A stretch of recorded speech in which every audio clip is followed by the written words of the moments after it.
trying to sync and set up your Google Classroom.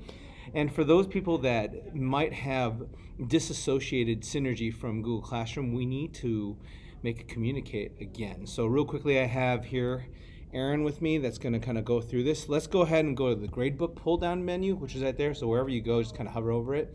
And we're going to go back to the gradebook setup, which is the last option on the bottom right there. So let's all go there. And we're doing this real time with some other teachers to make it the pacing somewhat manageable.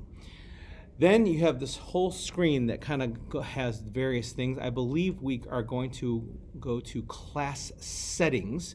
So if you hover over here, class settings, where Aaron's mouse is, go ahead and click on that.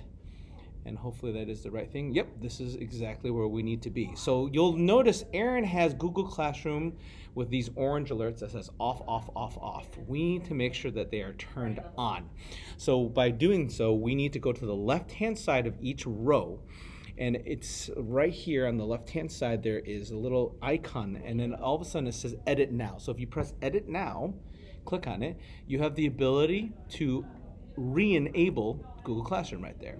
And that's all you need to do for that particular one. Let's go ahead and click on Advanced Options right there in the pull-down menu right here to double check if I'm good. No, you don't need to do that, don't worry. So go ahead and do that per class in every line. So go back to the Edit button, enable it, Edit button, and then enable it. And we're not done yet, so we have to. Back in the days when we had Microsoft Word, it didn't autosave, so we have to make sure we save every action. And then on the upper right-hand corner, there's that Save button. Go ahead and save, hit Save. It's going to spin. And then finally, after it's spun, you want to hit the button that says Sync All Classes from Google. Go ahead and do that. Should we wait, or should we just go ahead and click it anytime? Go ahead and wait. Let's just kind of let it work its magic. Ladies, are we good too? Mm-hmm. Yeah. All right. It looks like it might have synced it automatically. Of course it says an error. Nope, that's good.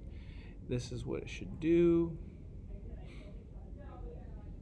It's going to take a long time because now it's communicating with your student rosters to set up the SIS.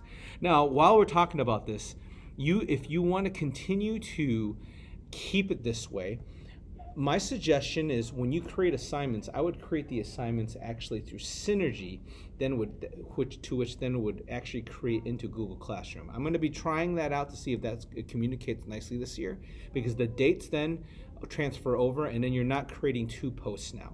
But I would start with Synergy as opposed to starting with Google Classroom. The only downfall is then you might have to attach files and things in Google Classroom. We'll see how it goes this year. We're going to do it together. Let's go to Google Classroom now to see if it works. Let's go ahead and refresh that page. And lo and behold, you saw it for a glimpse for a short second right there. Your classrooms are there. Go ahead and click on one of the classes, Aaron, for me. And then I don't know of anyone, you can go ahead and go through the prompts, that likes the code, if you will. Remember, when you open the Google Classroom, there's a gear button in the upper right-hand corner. Pause for a second there, or just go there. And you can go ahead and edit the names right there. Traditionally, I like to write P and then the number P1 for period 1, period, and so on and so forth. But you can adjust those titles, and you'll notice as you X out of that, Aaron, could you X out of that for me real quick?